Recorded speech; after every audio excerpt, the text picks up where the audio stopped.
حي على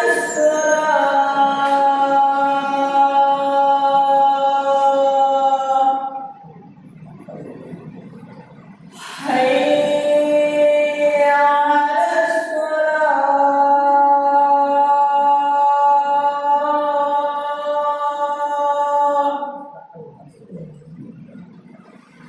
حي على الفلاح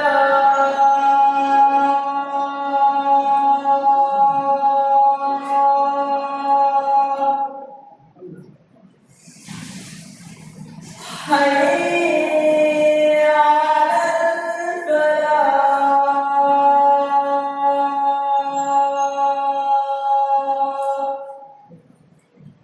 الله أكبر الله أكبر لا إله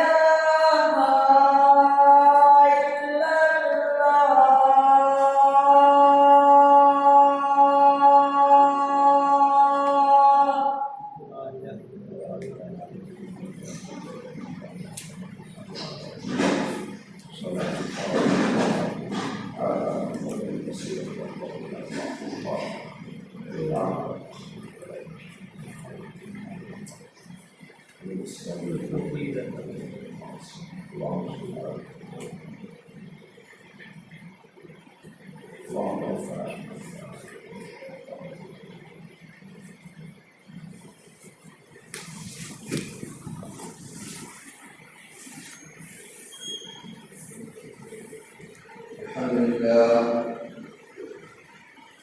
الحمد لله نحمده ونستعينه ونستغفره ونؤمن به ونتوكل عليه ونعوذ بالله من شرور انفسنا وسيئات اعمالنا من يهده الله فلا مضل له ومن يضلل فلا هادي له واشهد ان لا اله الا الله وحده لا شريك له واشهد ان محمدا عبده ورسوله ارسله بالحق بشيرا ونذيرا بين يدي الساعه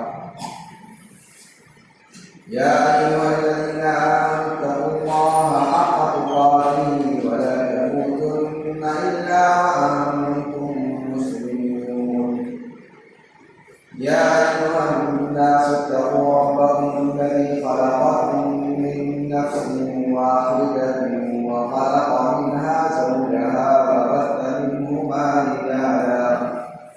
وبث منهما رجالا كثيرا ونساء واتقوا الله الذي تساءلون به والأرحام إن الله كان عليكم رقيبا يا أيها الذين آمنوا اتقوا الله وقولوا قولا سديدا يصلح لكم أعمالكم ويغفر لكم ذنوبكم ومن يطع الله ورسوله فقد فاز فوزا عظيما أما بعد فإن خير الحديث كتاب الله وأحسن الهدي هدي محمد صلى الله عليه وسلم وشر الأمور محدثاتها وكل محدثة بدعة وكل بدعة ضلالة وكل ضلالة في النار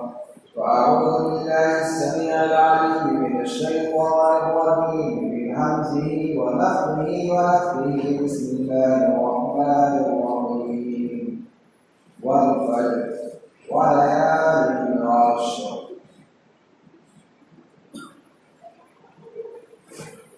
Hal Allah Al-Alamin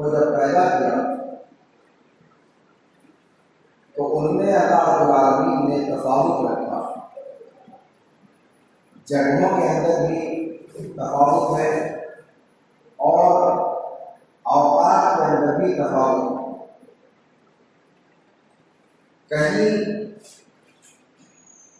انجام دی گئی عبادتیں یا محلی پر سکونت کا اختیار کرنا باعث برکت اور مقدس بنایا گیا، کہیں پر انجام دینے والے کسی کار خیر کو کسی دوسری جگہ کے مقابلے میں انجام دیے جانے والے کار خیر کے مقابلے میں زیادہ اجر کا باعث رکھا۔ چند جگہوں کو اللہ رب العالمین نے اپنی عبادت کے لائق نہیں سمجھا، وہ جگہ اس قابل نہیں کہ وہاں اللہ رب العالمین کی عبادت کی جائے۔ یہ حکم موجود رہتے ہوئے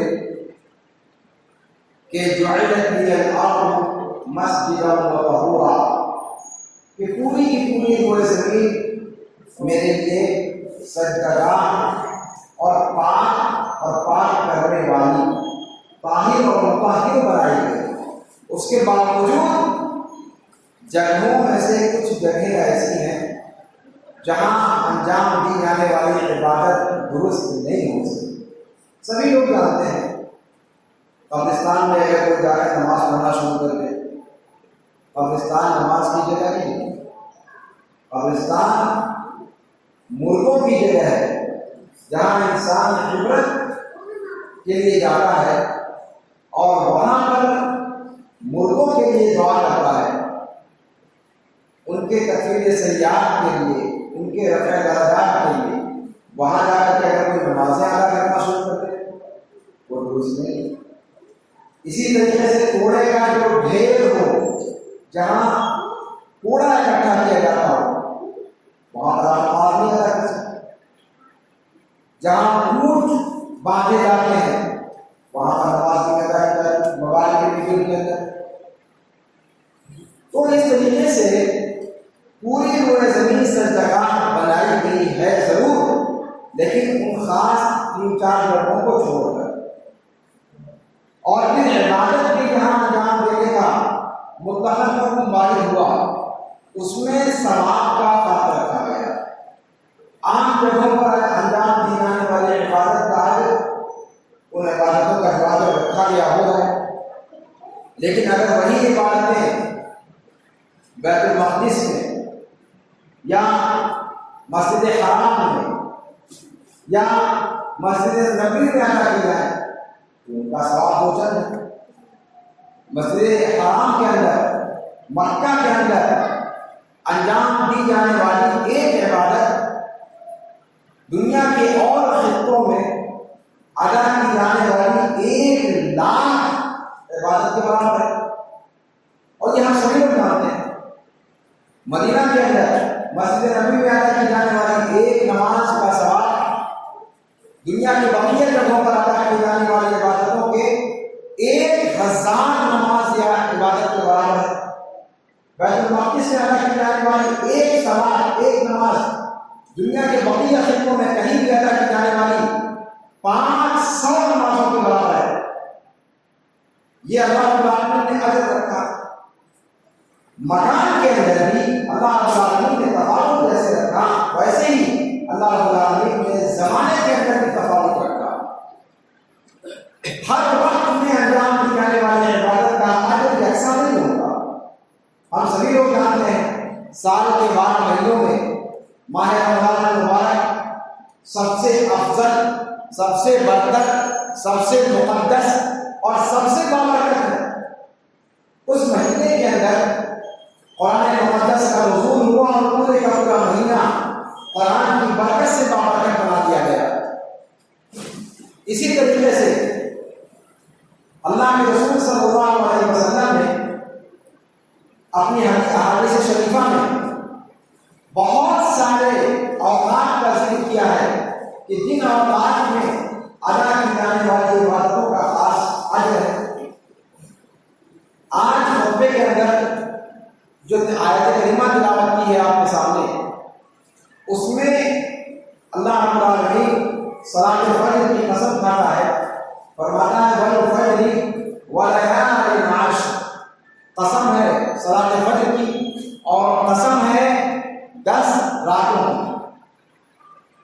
مفسرین کہتے ہیں کہ یہ 10 راتوں کی قسم جو اللہ رب العالمین نے کھائی ہے وہ اس لیے کہ اللہ رب العالمین ان راتوں کو یا ان 10 دنوں کو سال کے سارے ایام کے اندر فضیلت دینا چاہتا ہے۔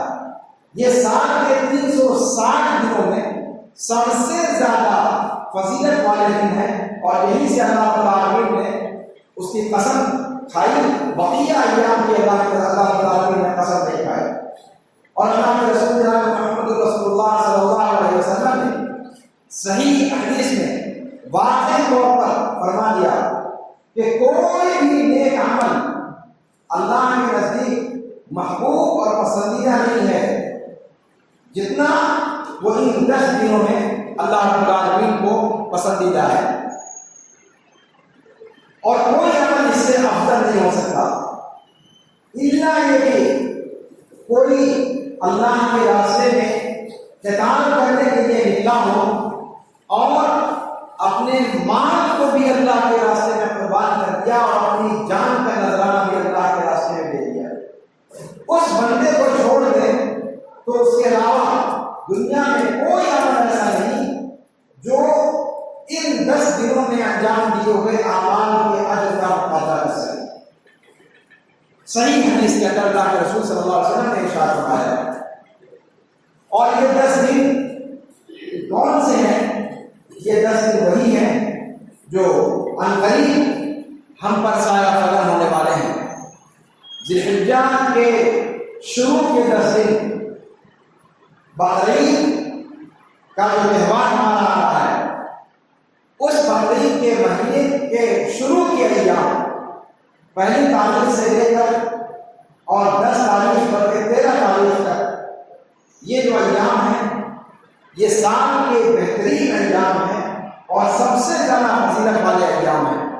مفسرین نے اس بات کی صراحت کی ہے کہ قرآن کریم نے جن 10 راتوں کی قسم کھائی ہے ان سے مراد ذی الحجہ کے یہ 10 دن ہیں۔ اللہ رب العالمین نے ان ایام کی قسم کھائی۔ محققین علماء اس بات پر گفتگو کرتے ہوئے کہ اللہ رب العالمین نے امت محمدیہ کو اس قدر کیوں نوازا ہے، اس کی حکمت کیا ہے۔ اللہ رب العالمین نے امت محمدیہ کے اندر ایک ایسی رات اتاری جس کی ایک رات کی عبادت 1000 مہینوں کی عبادت سے بہتر ہے۔ ایک رات چند گھنٹوں پر مشتمل ہوتی ہے، بہت بڑا اجر ہے، نہایت عظیم اجر ہے۔ تو اس قسم کے جو اللہ رب العالمین نے ثواب رکھے ہیں ان کی حکمت پر گفتگو کرتے ہوئے کہتے ہیں کہ اللہ رب العالمین نے امت محمدیہ کی عمریں کم رکھی۔ عمریں بہت مختصر ہیں، 60 اور 70 کے درمیان نپٹ جاتے ہیں عام طور پر۔ کم ہی لوگ ایسے ہیں جو 60-70 سے متجاوز ہو کر معمرین میں سے بنتے ہیں، یا 80 یا 90 یا بھی شتک پار کرتے ہیں۔ چند افراد ہوتے ہیں جو اس عدد کو چھو پاتے ہیں، ورنہ عام طور پر اگر آپ ریشیو دیکھیں تو 60 اور 70 کے بیچ میں امت محمدیہ کی عمریں اللہ رب العالمین نے رکھی ہیں۔ تو محققین علماء کہتے ہیں کہ یہی وجہ ہے، اور اس امت کو اللہ رب العالمین نے ساری امتوں پر فوقیت دی ہے۔ وَكَذَلِكَ جَعَلْنَاكُمْ أُمَّةً وَسَطًا لِتَكُونُوا شُهَدَاءَ عَلَى النَّاسِ۔ اللہ رب العالمین نے اے امت محمدیہ تمہیں درمیان کی امت بنایا، اور اس لیے تاکہ تم آدم سے لے کر قیامت تک کے لوگوں پر گواہ کے طور پر پیش کی جاؤ قیامت کے دن۔ یہ شرف، یہ مقام، یہ رتبہ اللہ رب العالمین نے امت محمدیہ کو بخشا ہے۔ اب کسی کو کوئی اسٹیٹس یا مقام یوں ہی تو نہیں مل جاتا، اس کے لیے کچھ تقوی کرنی پڑتی ہے۔ اللہ رب العالمین نے یہیں سے امت محمدیہ کے لیے چند جگہوں میں خاص فضیلتیں رکھ دی اور چند اوقات میں خاص فضیلتیں رکھ دی، تاکہ امت محمدیہ میں جو بندہ اپنا قد اونچا کرنا چاہتا ہے، اپنے اجر و ثواب کو بڑھانا چاہتا ہے، اپنا مقام اللہ رب العالمین کے یہاں جنت میں اونچا کرنا چاہتا ہے، جہاں بلند کیا ہوا مقام وہی حقیقت میں بلند کیا ہوا مقام ہے، ورنہ اس دنیا کی زندگی کا کیا ہے؟ ابھی دھوپ اور ابھی چھاؤں، دھوپ اور چھاؤں سے یہ دنیا عبارت ہے۔ اس دنیا کی سردی اور گرمی، اس دنیا کے مسائل اور آداب، اس دنیا کی نعمتیں اور الفتیں، یہ اللہ رب العالمین کے یہاں جو ہمیں ملنے والی ہے چیزیں، جو زندگی ملنے والی ہے، اس کا اگر اعتبار کر دیا جائے تو ان کی کوئی حقیقت نہیں ہے۔ اور یہاں سے اللہ کے نیک بندے وہ ان جگہوں اور ان اوقات کی تلاش میں رہتے ہیں اور وہ کوشش کرتے ہیں کہ کم وقت میں زیادہ فائدہ کیسے اٹھایا جائے۔ اور ہم میں سے اکثر لوگ تاجر ہیں، اور تاجر برادری سے زیادہ نفع اور نقصان اور گھاٹا اور فائدہ، اس سے زیادہ کوئی اور برادری نہیں ہے جو اس بھاشا کو سمجھ سکتی ہے۔ محققین علماء کہتے ہیں کہ اللہ رب العالمین نے انہی کی زبان میں ان کو یہ چیز سمجھائی کہ جیسے تجارت کا موسم آتا ہے، آپ دکاندار ہیں، سال کے چند ایام ایسے ہوتے ہیں، مواسم ایسے ہوتے ہیں کہ جس میں بکری بہت زیادہ ہوتی ہے، جس میں مارکیٹ اٹھان پر ہوتی ہے، جس میں بازار میں بے انتہا نفع ہوتا ہے، وہ چند ایام ہوتے ہیں، اور وہ ایام سارے کے سارے دکاندار کوشش کرتے ہیں کہ سال بھر کا منافع وہ ان چند ایام میں یا چند موقعوں پر اٹھا لیں، حاصل کر لیں۔ دنیا کے لیے ہمارا ذہن اتنا کام کرتا ہے، یہی تھیوری اللہ رب العالمین نے آخرت کے لیے استعمال کی، وہاں ہماری یہ ذہنیت کہاں چلی جاتی ہے؟ وہاں پر یہ ہمارا مزاج کہاں چلا جاتا ہے؟ وہاں ہم کیوں متنبع نہیں ہوتے کہ ان اوقات کی قیمت کو سمجھیں، ان جگہوں کی قیمتوں کو سمجھیں، ان اوقات کی قیمتوں کو سمجھ کر اس سے ایک ایک لمحے کو کشید کریں، ایک ایک سیکنڈ اور ایک ایک منٹ سے فوائد کو کشید کریں۔ یہ ذہنیت ہمارے یہاں کیوں نہیں پائی جاتی؟ بنیادی صرف زندگی کے لیے، صرف دنیا داری کے لیے وہی قرآن وہی اصطلاح استعمال کرتا ہے اکثر و بیشتر جگہوں پر۔ نماز کے معاملے کو آپ دیکھیں، لا تلهكم اموالكم ولا اولادكم عن ذكر الله ومن يفعل ذلك فاولئك هم الخاسرون۔ وہاں بھی وہی زبان استعمال کی کہ تمہارے مال اور اولاد تمہیں ہلاکت میں مبتلا نہ کر دیں، اللہ کے ذکر سے غافل نہ کر دیں۔ اگر ایسا کرتے ہو تو پھر تم سے بڑا گھاٹا ہونے والا کوئی نہیں۔ گھاٹا اور نفع اس کی زبان ایسی ہے کہ یہ ہر کس و ناقص کو سمجھ میں آ جاتی ہے، اس کے لیے کسی بہت زیادہ علم کی بھی ضرورت نہیں۔ ہر بندہ جانتا ہے کہ ایک لے کر 10 لینا کیسے فائدے کا سودا ہے۔ تو وہی چیز شریعت میں ہم کو نہیں اس کو استعمال کرتے۔ تو یہ جو 10 ایام آ رہے ہیں، ذوالحجہ کے 10 ایام، یہ اللہ رب العالمین نے ماہ رمضان المبارک کے بعد جو سب سے زیادہ فضیلت والے ایام ہیں وہ یہ ذوالحجہ کے 10 دن ہیں۔ بلکہ محققین علماء، امام ابن تیمیہ، حافظ ابن حجر، علامہ امام ابن قیم رحمہ اللہ، ان لوگوں نے صراحت کے ساتھ کہا ہے کہ ذوالحجہ کے یہ 10 دن یہ رمضان کے 10 دنوں سے بھی بہتر ہیں۔ وہ 10 دن جو آخری عشرے ہیں، جن کے اندر تاک راتیں پڑتی ہیں، جن میں سے ایک رات کوئی ایسی ہے کہ جس کی ایک رات کی عبادت 1000 مہینوں کی عبادت سے بہتر ہے۔ ان راتوں کے رکھنے والا جو مہینہ ہے، ان مہینے کے ان تاک راتوں کے ایام سے بھی زیادہ فضیلت والے دن ہیں ذی الحجہ کے یہ 10 ایام، اور اس پر تقریباً سارے محققین علماء کا اتفاق ہے کہ یہاں پر اللہ رب العالمین نے سال بھر کے جو سب سے زیادہ فوقیت اور فضیلت والے دن رکھے ہیں وہ یہ ذی الحجہ کے دن ہیں۔ رمضان کے ایام بھی ان ایام کی فضیلت کا مقابلہ نہیں کر سکتے۔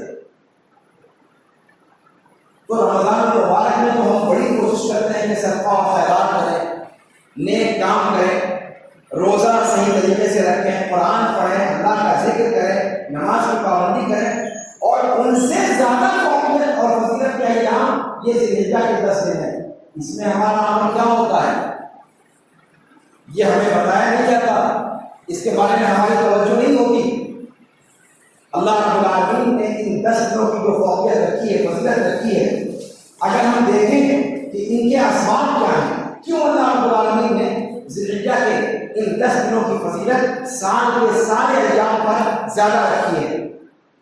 یہاں پر جو بابصیرت لوگ ہیں انہوں نے کہا کہ اس کی حکمت تو اللہ ہی جانے، لیکن بظاہر جو اتنی سمجھ میں آتی ہے وہ یہ کہ ان 10 دنوں کے اندر ہر طرح کی عبادت کو اللہ رب العالمین نے جمع کر دیا ہے۔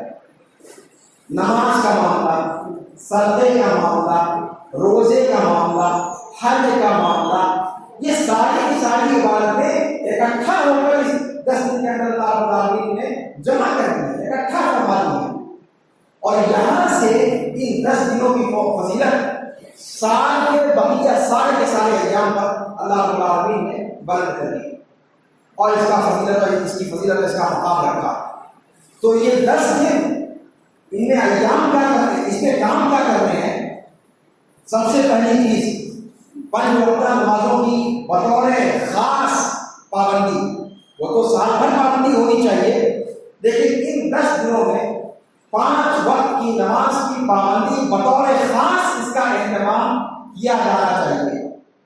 5 وقتہ نمازیں، اس کے علاوہ نوافل جتنی پڑھ سکتے ہیں پڑھیں، سنتیں اپنی پابندی کے ساتھ ادا کریں۔ دوسری عبادت صدقہ و خیرات، جتنا زیادہ اللہ کے راستے میں خرچ کر سکتے ہیں، اللہ کے راستے میں جتنے پیسے، جتنی دولت، جتنے راستے ہیں خرچ کرنے کے، ان راستوں میں جو ہے اپنی دولت کو اور اپنے مال کو صرف کیا جائے، خرچ کیا جائے، بخیلی چھوڑ کر اس 10 دن کے اندر بطور خاص اللہ کے راستے میں لٹایا جائے، صدقے کے اعتبار سے اس عبادت کو انجام دیا جائے۔ روزے کا معاملہ ہے، اگر ممکن ہو تو ذی الحجہ کے یہ سارے ایام روزے رکھے جائیں، 9 دنوں تک لگاتار روزے رکھتے چلے جائیں، یکم ذی الحجہ سے لے کر عرفات کے دن تک یہ روزے لگاتار رکھتے چلے جائیں، اور اگر نہیں تو کم از کم عرفات کے دن کا روزہ رکھا جائے، اس کا اہتمام کیا جائے، جس میں اللہ کے رسول صلی اللہ علیہ وسلم نے بہت زیادہ اس دن کے روزے کی فضیلت بتلائی ہے، اور ہم اور آپ رکھتے بھی ہیں، لیکن اس پر توجہ دلانے کی پھر بھی ضرورت ہے کہ ہمارے یہاں جہاں پر اس کا اہتمام نہیں ہے اس کا اہتمام کیا جائے۔ تو یہ روزے کی عبادت ہوگی، اور اللہ رب العالمین نے اگر ہمیں سکت کی ہے تو اسلام کا 5واں رکن جس کو ہم حج کے نام سے جانتے ہیں، اس حج کی عبادت کو بھی انجام دینے کی فکر کریں اور سوچیں۔ اللہ رب العالمین ہمیں توفیق دے کہ کم از کم ارادہ تو کریں۔ سب سے پہلی چیز یہ ہوتی ہے کہ انسان ارادہ ہے، پھر اللہ رب العالمین ان کے اسباب مہیا فرما دیتا ہے۔ اگر آپ اسباب مہیا نہ ہو پانے کی وجہ سے اس عبادت کو انجام نہیں دے پا رہے ہیں تو یقین مانے آپ کو اللہ تعالیٰ اجر ویسے ہی دے دے گا، لیکن مصیبت یہ ہے کہ ہمارے یہاں اس کی نیت تک لوگ نہیں کرتے اور عمریں نظام دیتے ہیں استطاعت کے باوجود، جبکہ آپ جانتے ہیں کہ استطاعت کے بعد اگر انسان فوراً حج نہیں کرتا تو پھر وہ گنہگار ہوتا چلا جاتا ہے، ایک حرام کام کا وہ ارتکاب کرتا ہے۔ اس لیے کہ قرآن کی آیت ہے وَلِلَّهِ عَلَى النَّاسِ حِجُّ الْبَيْتِ مَنِ اسْتَطَاعَ إِلَيْهِ سَبِيلًا، جس کے پاس بھی وہاں تک جانے آنے اور اپنی غیر موجودگی میں اپنے اہل و عیال کے خرچے کے رہنے کی سکت ہو گئی، اسے فی الفور حج کرنا چاہیے۔ یہ نہیں کہ 60 70 80 جب کوئی کام کرنے کے لائق نہیں بچیں گے تب اس کام کو انجام دیں گے. ہمارے یہاں یہی مثال ہوا ہوا ہے. لا حول ولا قوت الا باللہ. تو اس مزاج کو بدلنے کی ضرورت ہے. تو حج کی عظیم عبادت کو انجام دیں. آپ دیکھیں نا یہ جو 10 دن ہیں ان میں سے جو اکثر ایام ہیں 8 ذی الحجہ سے شروع کر رہے ہیں. یوم الترویہ 8 ذی الحجہ کو شروع ہو جاتا ہے. 9واں دن یوم عرفہ، 10واں دن یوم النحر، 11واں 12واں 13واں دن ایام التشریق. یعنی یہ سارے کے سارے ایام ان کے خاص نام رکھے گئے ہیں ان کے خاص اعمال کے اعتبار سے. اور یہ سارے کے سارے ایام اللہ رب العالمین کا ذکر و اذکار کرنے کے ایام ہیں. صحابہ کرام رضوان اللہ علیہ اجمعین کے بارے میں آتا ہے کہ جب ذی الحجہ کا چاند نکل جاتا تھا تو وہ گلیاروں میں، بازاروں میں اور چوکوں پر نکل پڑتے تھے اور بلند آواز سے تکبیریں پکارتے تھے. اللہ اکبر لا الہ الا اللہ اللہ اکبر وللہ الحمد. اور ان تکبیروں سے مدینے کے بچے سمجھ جایا کرتے تھے کہ ذی الحجہ کا چاند نکل آیا ہے. کہاں ہے یہ سب عادتیں ہمارے یہاں؟ کیوں نہیں ہیں؟ اللہ رب العالمین کے ذکر و اذکار کو بلند کیا جائے. خاص طور سے ان 10 دنوں کے اندر ہر وقت چلتے پھرتے 5 وقتہ نمازوں کے بعد اور اپنے کام میں لگے رہتے ہوئے، اپنی تجارت میں لگے رہتے ہوئے، اپنی دکان پر لگے رہتے ہوئے اللہ رب العالمین کا ذکر کرنے میں جاتا کیا ہے؟ آپ اپنے کام کو انجام دے رہے ہیں، آپ اپنے کام کو انجام دیں. ساتھ میں ذکر و اذکار سے آپ کی زبان کر رہے. لا یزال لسانک رطبا بذکر اللہ. اللہ کے رسول صلی اللہ علیہ وسلم نے یہ ہدایت کی ہے کہ اے امتیو اپنی زبان کو ہمیشہ اللہ کے ذکر سے تر رکھو. اور خاص طور سے ان مواسم میں، ان ایام میں کہ جن ایام میں اللہ کے یہ جو ذکر اللہ کے رسول صلی اللہ علیہ وسلم نے کہا ہے. آپ حج کے سیاق میں دیکھیں اللہ کے رسول صلی اللہ علیہ وسلم نے بتایا کہ یہ سارے کے سارے ایام اللہ کے ذکر کو بلند کرنے کے لیے ہیں. اللہ رب العالمین کے ذکر و اذکار کو، اللہ رب العالمین کے تذکرے کو، تکبیر کو، تحلیل کو، حوقلہ کو، سبحان اللہ، الحمدللہ، لا الہ الا اللہ، اللہ اکبر، لا حول ولا قوت الا باللہ. ہم میں سے کون ہے جو اس کو یاد نہیں رکھتا؟ لیکن مصیبت یہ ہے کہ اس کا اہتمام نہ ہم کرنا چاہتے ہیں اور نہ کروانا چاہتے ہیں. اس پر توجہ دینی چاہیے. اسی طریقے سے ماہ ذی الحجہ کے حوالے سے ایک چیز اور مسلم شریف کی روایت ہے کہ اللہ کے رسول صلی اللہ علیہ وسلم نے ارشاد فرمایا کہ جب عشرہ ذی الحجہ داخل ہو جائے تو تم میں سے جو شخص قربانی کرنا چاہے، سنت ابراہیمی جانتے ہیں بقرعید میں ہم قربانی کرتے ہیں، فرمایا کہ جو شخص تم میں سے قربانی کرنا چاہے اس کے اوپر واجب ہے کہ وہ اپنے سر کے بال، ناخن کے بال، زیر ناف کے بال، ان سب بالوں کو موڑنے سے یا کاٹنے سے باز رہے. واجب ہے اس کے اوپر. محققین علماء شیخ ابن باز رحمہ اللہ، شیخ ابن عثیمین رحمہ اللہ، ان لوگوں کا کہنا یہ ہے کہ اگر کوئی شخص قربانی کرنا چاہتا ہے تو اس کے لیے حرام ہے کہ ذی الحجہ کا چاند نکلنے کے بعد اپنے ناخن کو کاٹے یا اپنے بال کو کاٹے یا زیر ناف کے بال بنائے. یہ جو کچھ چیزیں کرنی ہیں اس ذی الحجہ کا چاند دیکھنے سے پہلے کر لیں. ذی الحجہ کا چاند دیکھنے کے بعد 10 ذی الحجہ جب تک ہم قربانی نہ کر لیں تب تک اپنے بال نہ کاٹیں. اللہ کے رسول صلی اللہ علیہ وسلم کی دوسری روایت ہے، پہلی روایت مسلم شریف کی، جس میں کہ جب عشرہ ذی الحجہ داخل ہو جائے اور تم میں سے کوئی قربانی کا ارادہ رکھتا ہو تو اسے چاہیے کہ وہ اپنے بال اور ناخن نہ کاٹے. دوسری روایت میں، صحیح روایت میں ہے، اللہ کے رسول صلی اللہ علیہ وسلم نے فرمایا کہ جب ذی الحجہ کا چاند دکھائی دیا ہے اور تم میں سے کسی کا قربانی کرنے کا ارادہ ہو تو اسے اپنے بال اور ناخن نہیں کاٹنا ہے. نہ کاٹے، نہ ہی کسے کا آیا ہے، یعنی بالکل نہ کاٹو. جسے قربانی کرنی ہے وہ نہ کاٹے. اور یہی بات زیادہ دلیل کے قریب ہے کہ جس کو قربانی کرنی ہے اسے چاہیے کہ وہ اپنے بال اور ناخن نہ کاٹے. لیکن یہ پابندی صرف گھر کے گارڈین پر ہے، گھر کے بقیہ لوگوں پر نہیں. آپ جانتے ہیں کہ قربانی گھر کے گارڈین کی طرف سے کی جاتی ہے اور سارے گھر کے افراد کی طرف سے ہو جاتی ہے. یہ سب چیزیں بھی ہمیں پتہ نہیں، معلومات ہے یا نہیں، اس پر مسئلہ ذکر کیا جاتا ہے یا نہیں. تو جو گارڈین ہے، جس کے نام جو گھر کا ذمہ دار ہے، وہ بندہ اپنے بال اور ناخن نہیں کاٹے گا. گھر کے بقیہ افراد وہ کاٹ سکتے ہیں اگر ضرورت ہے ان کو. اچھا، اور یہ بھی کاٹنے کی پابندی ذوالحجہ کا چاند دکھائی دینے کے بعد ہے، اگر اس سے پہلے کاٹ رہے ہیں تو کوئی حرج کی بات نہیں، تو جنہیں کاٹنا ہے اس سے پہلے کاٹنا ہے، وہ ذوالحجہ کا چاند دیکھنے کے بعد سے 10 ذوالحجہ تک جب قربانی کرنی ہے ہمیں اس دن تک وہ نہ کاٹیں جنہیں قربانی کا ارادہ ہو۔ اللہ رب العالمین سے دعا ہے کہ اللہ رب العالمین ہمیں ان 10 دنوں کی فضیلت کو سمجھنے کی توفیق عطا فرمائے۔ اللہ رب العالمین ہمیں توفیق دے کہ ہم زیادہ سے زیادہ اس کا فائدہ اٹھا سکیں۔ مختلف قسم کی جو عبادتیں اللہ رب العالمین نے اس 10 دن میں جمع کرنی ہیں، اللہ رب العالمین ان سب قسم کی عبادتوں کو، ان ساری عبادتوں کو اللہ رب العالمین تھوڑا تھوڑا ہی سے انجام دینے کی ہمیں توفیق عطا فرمائے۔ اللہ رب العالمین ہم میں سے جو لوگ بیمار ہیں انہیں شفا کاملہ عاجل عطا فرمائے، ہم میں سے جو لوگ اس دنیا سے جا چکے ہیں اللہ رب العالمین ان کے گناہوں کو بخش دے، اللہ رب العالمین ان کی قبروں کو تحت نگاہ مشاہدہ کر دے، اللہ رب العالمین ان کی قبروں کو جہنم کی گڑھوں میں سے کوئی گڑھا نہ بنائے، جنت کی کیانوں میں سے کیانی بنا دے، اور ہم جب ان تک پہنچیں تو اللہ رب العالمین ہمارا بحاشر نبی صدیقین شہداء اور صالحین کے ساتھ فرمائے۔ اللہ رب العالمین ہمیں جب تک زندہ رکھے، اسلام پر زندہ رکھے، جب ہمارا خاتمہ ہو خاتمہ خیر ہو۔ یہاں پر اس مناسبت سے ایک اور حکم دیا گیا ہے کہ بارش میں داخل ہو رہی ہے اور تیز ہواؤں کے جھکڑ اور آندھیاں چلنا شروع ہو گئی ہیں، لو والی ہوائیں چل رہی ہیں، جن کی وجہ سے ایک پوری خلق الہی اب ایک اذیت میں مبتلا ہے اور کافی زیادہ پریشان حال ہے۔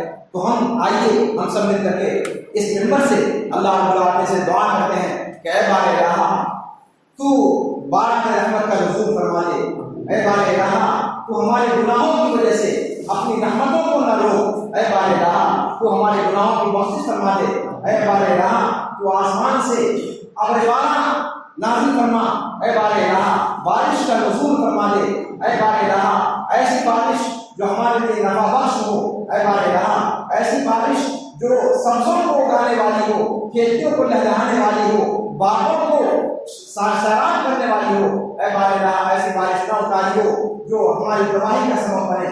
اللہم اسقنا اللہم اسقنا اللہم اسقنا اللہم اسقنا غیثا مغیثا ہنیئا مریئا مریعا یا ارحم الراحمین۔ اللہم لا تحرمنا بذنوبنا من رحمتنا یا ارحم الراحمین۔ اے اللہ تو جلد از جلد بارہ رحمت کا نزول فرما دے، اے بار الہ ساری خلق تیری ساری مخلوق پریشان حال ہے، اے بار الہ تو انسانوں پر رحم کر، اے بار الہ اگر انسانوں پر تجھے رحم نہیں آتا تو اے بار الہ ان معصوم جانوروں پر رحم کر، اے بار الہ ان جانوروں پر رحم کرتے ہوئے اے بار الہ تو آسمان سے اپنی رحمتوں کا نزول فرما دے، بارش کا نزول فرما دے، اے بار الہ تو ہماری اس مصیبت کو، اس آزمائش کو دور فرما دے، اے بار الہ زمینیں چٹکنے لگی ہیں، اے بار الہ کھیتیاں سوکھ گئی ہیں، باغ بارش کے محتاج ہو گئے ہیں، پھل متاثر ہونے لگے ہیں، اے بار الہ تو آسمان سے بارش کا نزول فرما دے، اے بار الہ رحمت کی بارش ہمارے درمیان اتار دے جو نفع بخش ہو۔ اقول قولی ھذا واستغفر اللہ لی ولکم ولسائر المسلمین فاستغفروہ من کل ذنب انہ هو الغفور الرحیم۔